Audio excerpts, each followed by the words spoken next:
For the month of May, my Amazon first read pick was Death Row by Freida McFadden. It is a quick 74-page book, nothing that is going to take you too long to read. It probably took me an hour to read, if that, so let's get into it. A quick synopsis about this book. We are following Talia, who is on death row for unaliving her husband. She had an alibi, she has no motive to have unalived her husband, yet she is found guilty. When one day she ends up going into the visiting area and she sees a man that looks identical to her husband, said to be unalived, which is why she's on death row. So is it her husband, or does this man just have very similar features to her late husband? I ended up giving this one 4 stars. I probably flew through this book. I'm not even kidding you.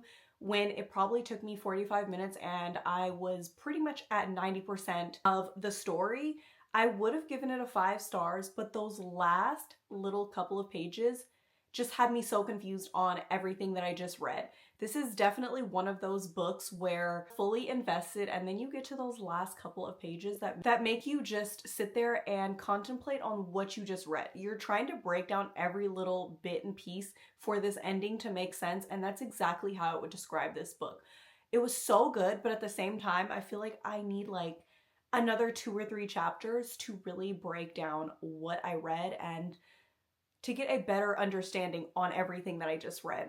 I think it's one of Freida McFadden's best books. No, but it's a really short story, and I feel like if you need a palate cleanser, this would be the perfect psychological thriller for you to get into. Like I said, it was about 75 pages.